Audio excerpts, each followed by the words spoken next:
Welcome back to our listeners and our viewers at home. Today in the SAD studios, we have again Dr. Carey, Walton. Doctor, thank you so much for gracing us with your presence. Thank you. Here. Thanks for inviting me. Absolutely. So today we're going to tackle the problem of divine hiddenness. So let's get straight into it, shall we? Yeah. So what is the problem with divine hiddenness, and how is it typically articulated in philosophical debates? Well, it's a sort of a growing idea that has made its way into the conversation about whether or not God exists. And it's the concept that if God is real, why hasn't he made his existence more conspicuous, more apparent, so that people can more readily believe in him and accept his existence, and you would assume that God would want that. So if God is real, you'd think that he would be more obvious, but yet he's not obvious. He seems to be hiding, in other words. So it's become a more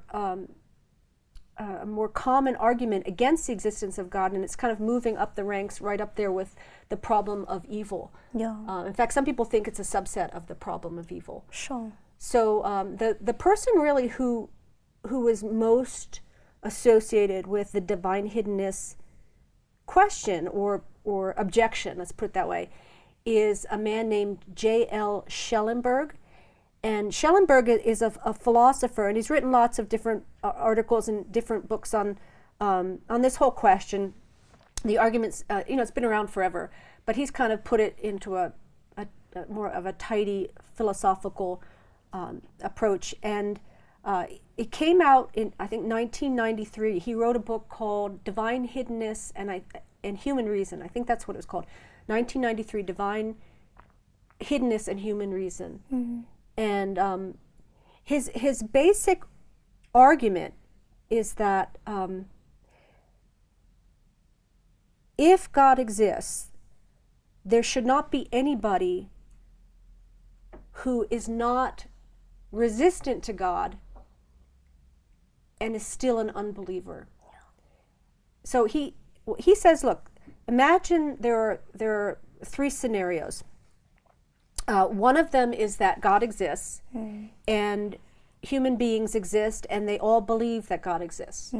So that's one scenario. Scenario two is God exists, and there are people who believe, and then people who do not believe.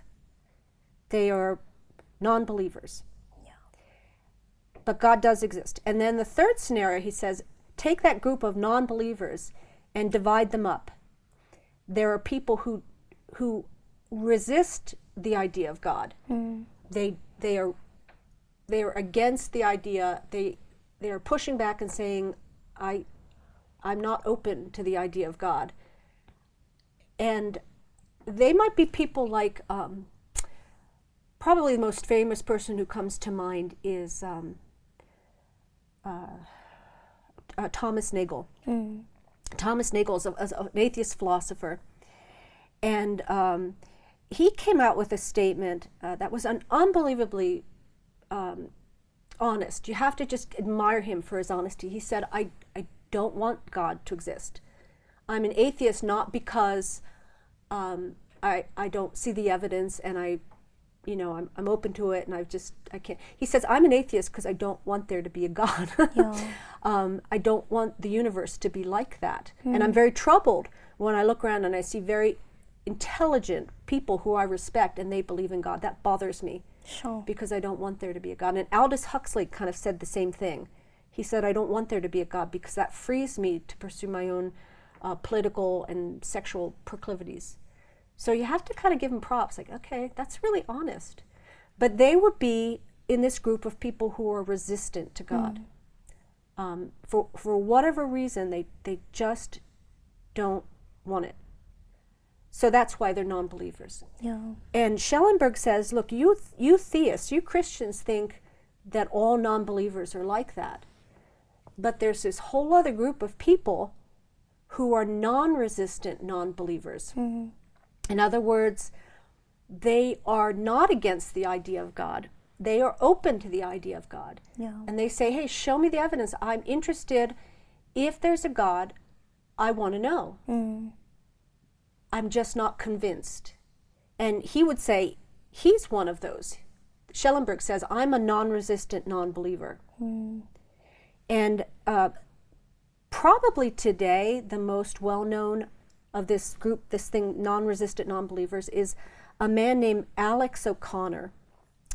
And he's a young guy, super smart, and in fact, he was educated at Oxford, and he's got his own podcast, and I think he's got a YouTube channel, and it's called The Cosmic Skeptic. Alex O'Connor is the Cosmic Skeptic.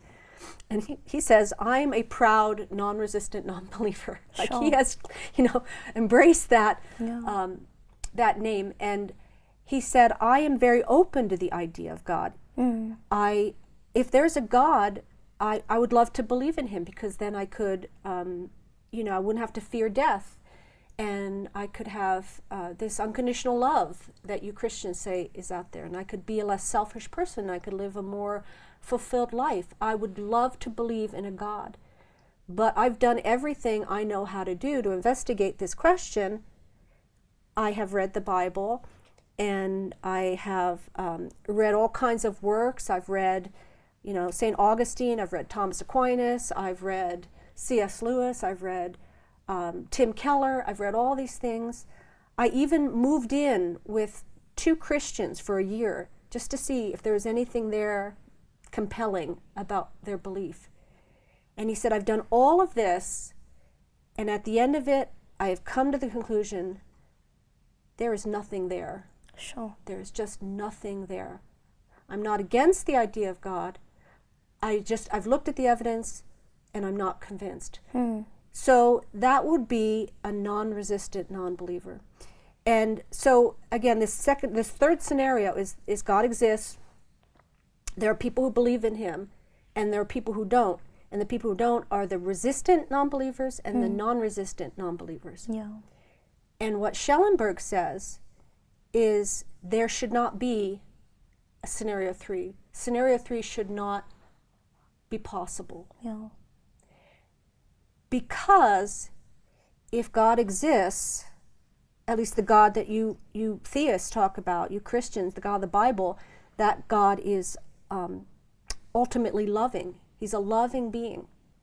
And a loving being would want to be in relationship with his creatures. Because it would be good for them, because they would feel meaning and purpose, and it would allow them to be, to flourish personally. All of those things, that would be a good for them, and he would want the good for them. So he would always be open to relationship with anybody who was available. He'd be open, and he'd do whatever it took to connect with that person, to let that person know at the very least that he exists. That's the bare minimum, because he says, honestly, you can't have a relationship with God if you don't believe he exists. That's like the starting point. So that's the additional thing. The least thing God could do is make it clear that he exists, because you can't build on anything unless that's there. And Schellenberg says there are all these people who are open to the evidence, and they look around and they've looked into places where they think they're going to find the evidence. It should be there, and it's not there. And it's not reasonable to believe if there's not sufficient evidence.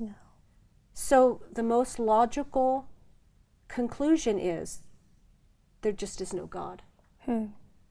So that's kind of the argument against the existence of God from hiddenness. It has to do primarily with this non-resistant, non-believing person. So what do you think are some common reasons given by atheists as to why the divine hiddenness of God undermines the belief of his existence? Well, I think it's the assumption that if God was real, he would make himself obvious in a way that somebody who's basically open would say, now I get it. I see it now. And they immediately would, latch onto it. He would do that, and he would do it as soon as he could, and he would make it basically incontrovertible. And one of the things, this is a really good question, because it makes me think of what Schellenberg suggested. This was his idea. He said, for example, this is what God could do. Why doesn't God give everybody a really strong spiritual experience when they're young? Like, past the age of accountability, when they're old enough to sort of understand, God could give somebody, every single person, a really strong sense of his reality, a personal sense.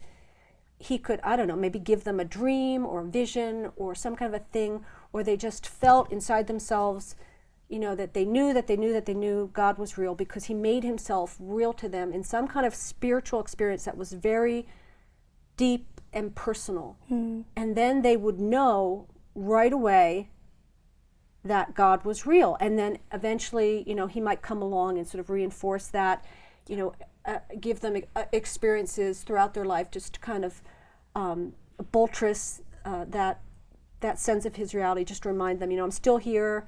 He would give them sort of affirming experiences periodically through their life.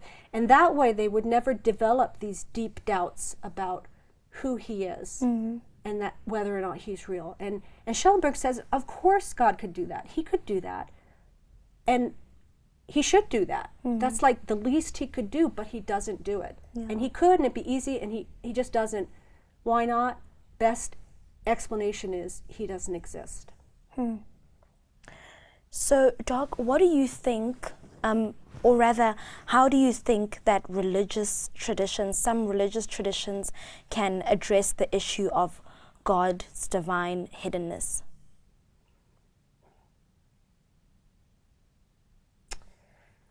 Well, I think that the Christian faith offers a few explanations that break down some of the assumptions. I think that the atheist or the non-believer who's excited about this argument, he makes some assumptions about who God is and what God should do and could do. Yeah. And they're not necessarily sound. Some of them are very misguided, and some of them I think are just, they're really unproductive. For example, I think one of the biggest mistakes that this argument makes is it looks at the typical arguments that Christians make for the existence of God, and it says those are unconvincing. As a matter of fact, there are some arguments for the existence of God, but we've got our own arguments. We have arguments against God, and we think they just cancel each other out. Arguments for God, arguments against God, they cancel each other out. So we can just set aside those arguments for God. So the arguments against God would be things like the problem of evil. If God is real, why is there so much evil and suffering in the world? And that's a big problem. That's a very legitimate question. But we have some answers to that. They're not comprehensive, but they're meaningful. That God has given, for example, he's given people human freedom, and he wants people to come to him freely and love him, and love must be free. So if people don't have the freedom to reject him, they don't really have the freedom to come to him. Right. So God giving people freedom means they can reject him. Right. And that's what happened, at the beginning of Genesis. People rejected and rebelled against God, and that's when sin entered the world and just really broke the fabric of creation. And we're alienated from God from that. So that's the starting point of evil, is this idea of freedom. When people misuse a good thing called freedom, that's how sin entered into things. And God allows evil, and he allows suffering. He doesn't always stop it. Sometimes he does, but he doesn't always, because he gives us that freedom. Yeah. But also he can take our sin and our suffering. He take even evil things we do, and he can use them for good, and he can pull a greater good out of certain things. So we don't really see how these things all fit together, but he does allow certain things, certain evils, because he can use them for good. Right. So I mean, that's an explanation. Now the atheist might say, well, I don't like that, or it's not enough, whatever, but it is an explanation. Yeah. And the idea of, like, another argument against God is science explains everything. We don't really need God anymore. You know, it's the God of the gaps argument. And I think that's just downright flimsy. There's tons of things that science doesn't explain and can never explain. Yeah. You know, like how the universe came to exist, or, you know, why we are relational beings and love each other, and, you know, the whole idea of our consciousness, that's an immaterial thing. There's just tons of stuff. So that's a flimsy argument. So I don't think the arguments against God are so formidable that you really can't deal with them. I think you can deal with them, and some of them are much more flimsy, I think, than the atheist realizes. So that's their argument, saying our arguments are so strong they counteract your arguments. And I just think that's not true, because honestly, our arguments are really compelling. Yeah. You know, like the argument from First Cause, like, how did this universe come into existence? Right. You know, it existed, or it didn't exist, and then it did, and science tells us that it exploded out of a dimensionless point of pure energy, out of nothing, basically, way back in, 14 billion years ago or something. Like, how does that happen? Yeah. You know, if you ever had nothing, you'd always have nothing. So something has to account for the creation of the universe. Right. You know, and so that is like the first cause argument, and we can learn a lot about the cause just by thinking about that, something very intelligent and deliberate and purposeful, and something outside of time and space and the material world. Whatever it is that created the universe, it was that. Yeah. So that's important. And then this idea of the complexity in biological systems. You know, the fact that there seems to be information in biological systems. Every cell in our body's got this DNA with the blueprint for, you know, our entire body is in these cells is a language. Yeah.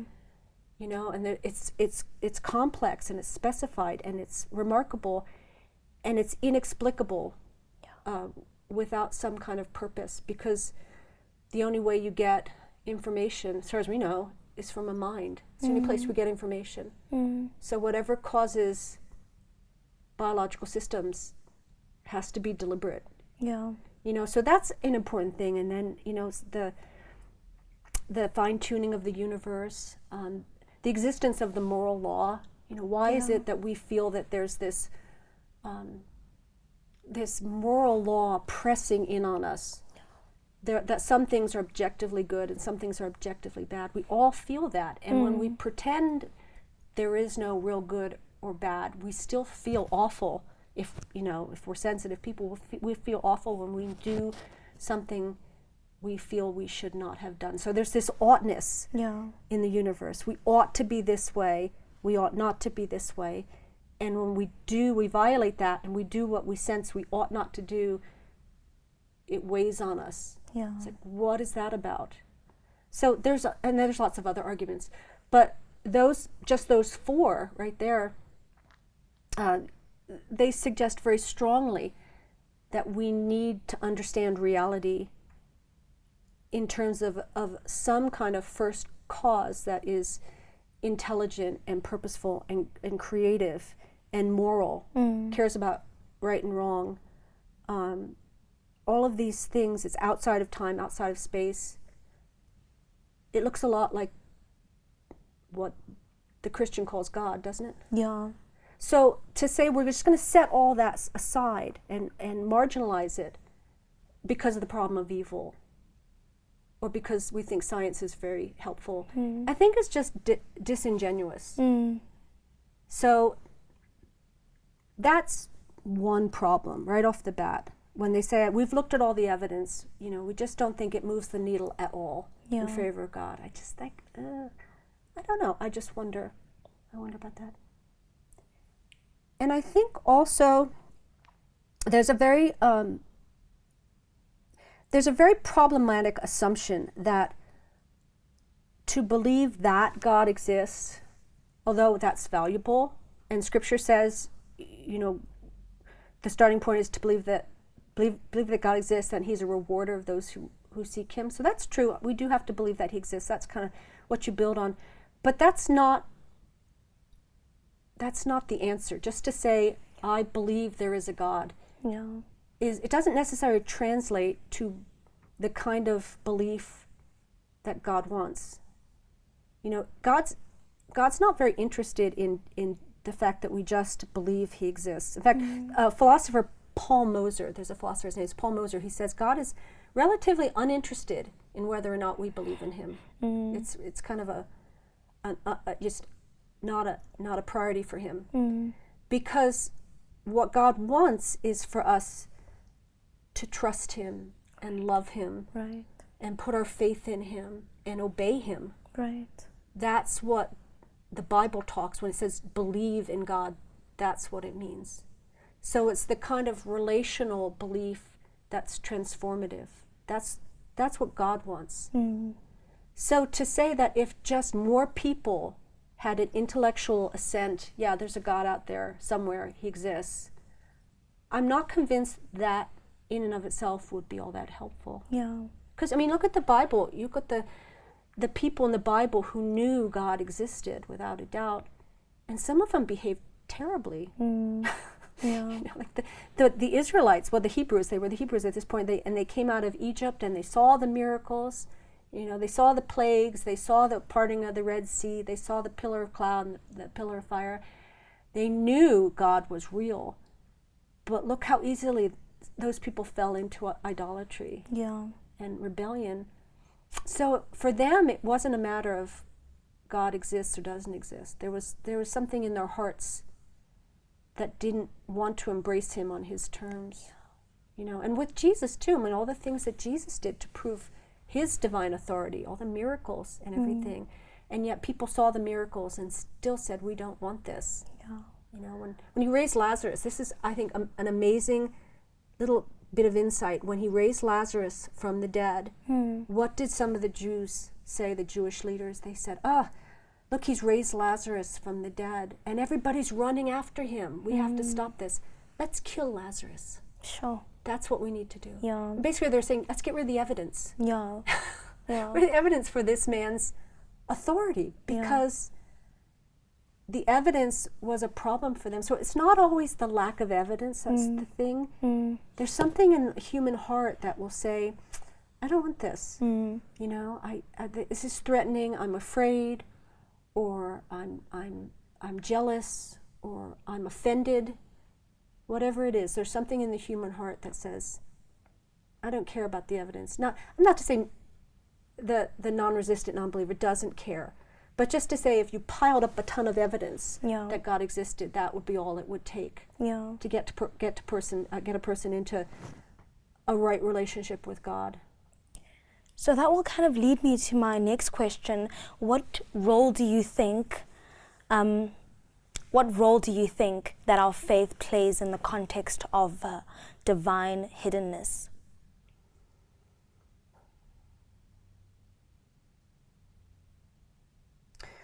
Well,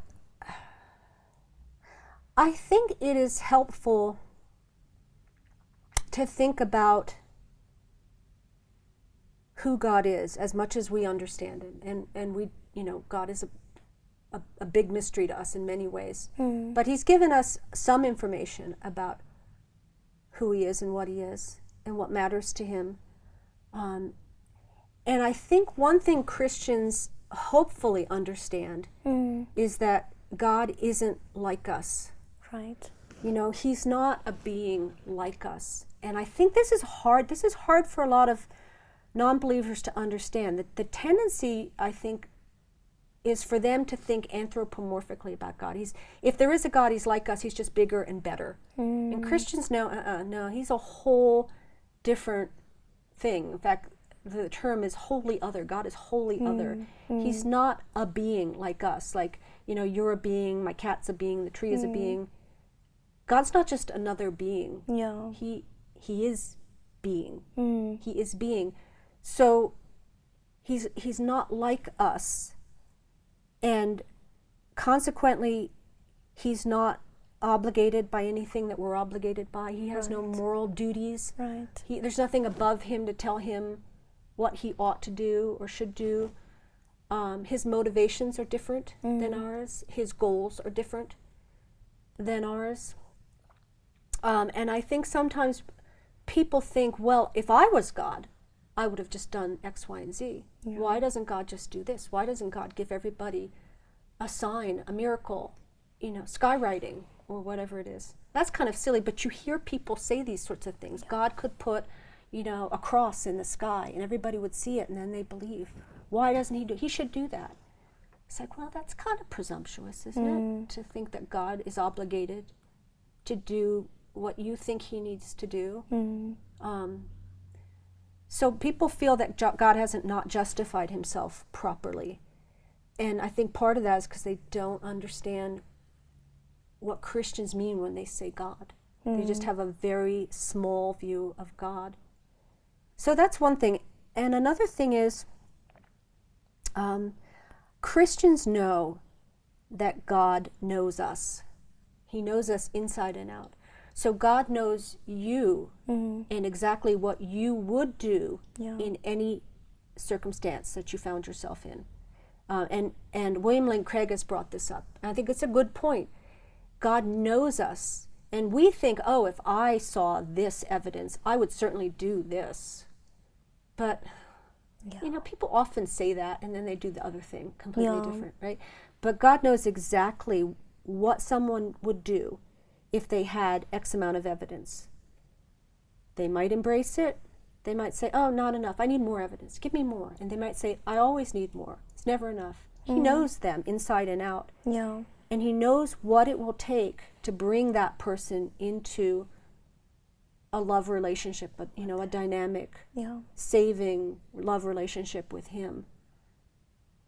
So, and everybody's different. So what it would take for you isn't what it would take for me. Right. But he knows all of that. And I believe he's working in the lives of everyone to make them conscious of their sin, quite honestly, their need for him. Yeah. And I think he's working in the world to draw people to himself. And he knows what that person needs. He also knows who's never going to come, no matter what. Yeah. And that's upsetting to even think about. Yeah. But some people never do. And they, it's like spitting on the floor on your way to the electric chair. He knows there are people like that. So I don't know that he's obligated. I don't think he's obligated to give people mountains of evidence past what they already have when he knows they're just always going to reject him. So that's part of it. He knows us. He wants the good for us. He loves us.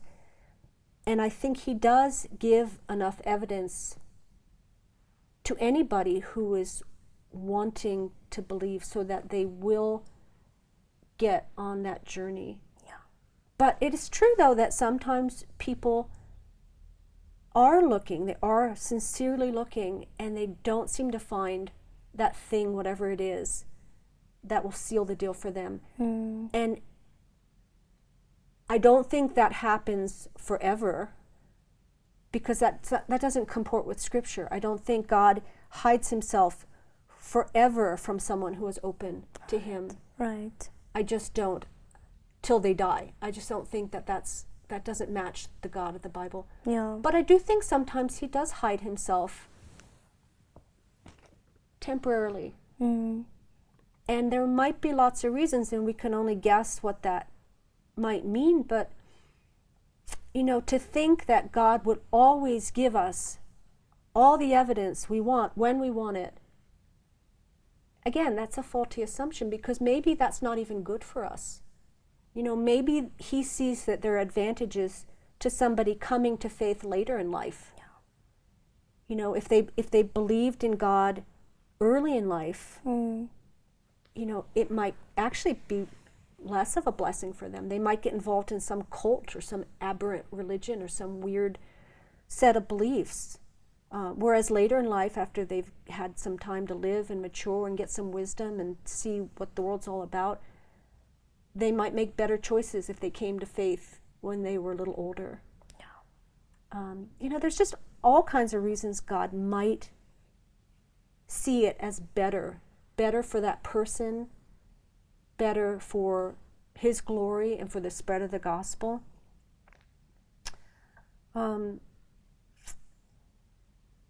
It's difficult, and we can't ever really know why. We can kind of put our minds around possible explanations. Mm-hmm. But it's interesting because people will say, you know, I was an atheist. I didn't believe in God. None of it made sense.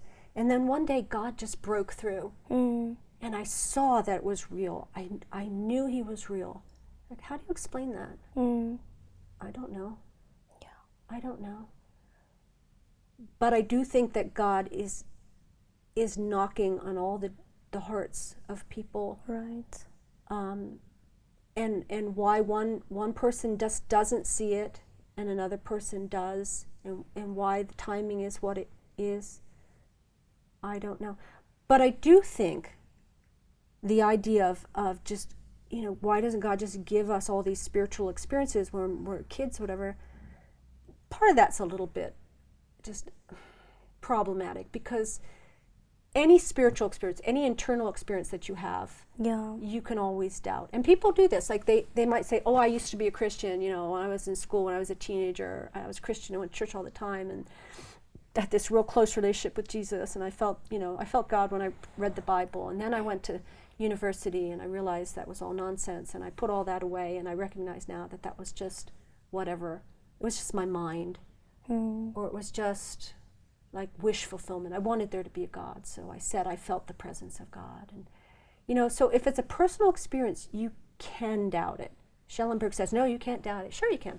You can always doubt. There's always room for you to say it was just my mind, or maybe I was really depressed then, so it was like a chemical problem. So, you know, I glommed onto this, you know, God in the sky figure or whatever. So that's a little bit of a problem. So to say that it's just as easy as giving someone a personal experience, I don't think is accurate.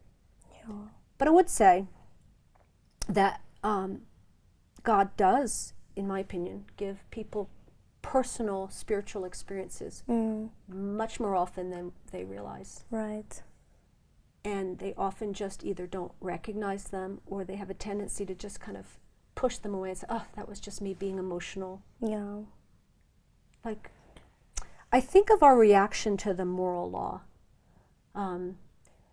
When we feel the moral law pressing in on us, and we feel our conscience kind of stabbing at us, you know, you knew you shouldn't have done that, you did it, and you feel like, oh, this heaviness.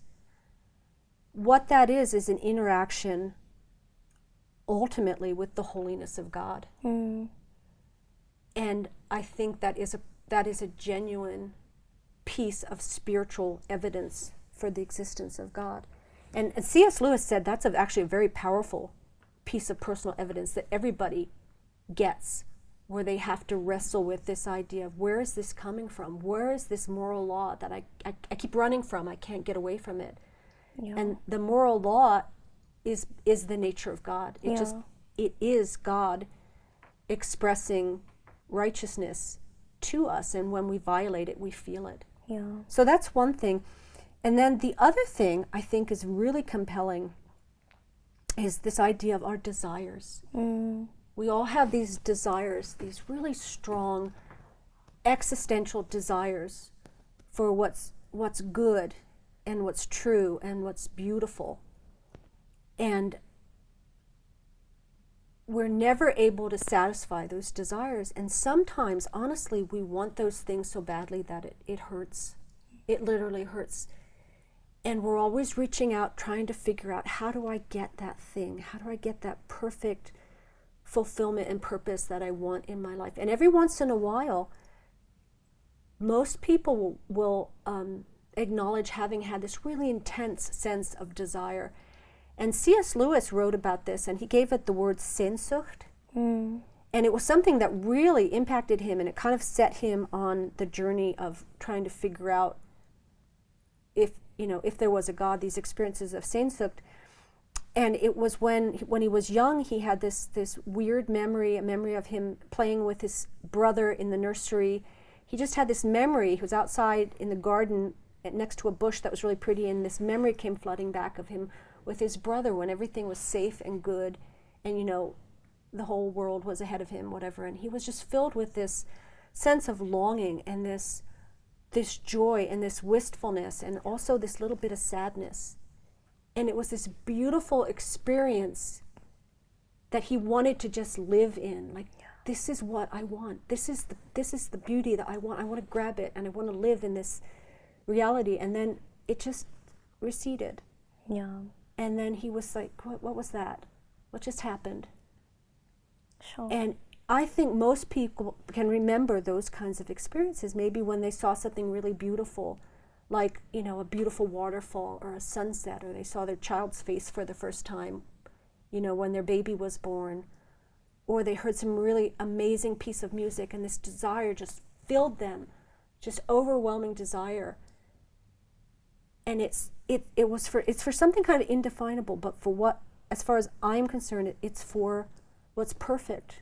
We want to connect with what's perfect, perfectly good, perfectly true, perfectly beautiful, and we want it to last. Yeah.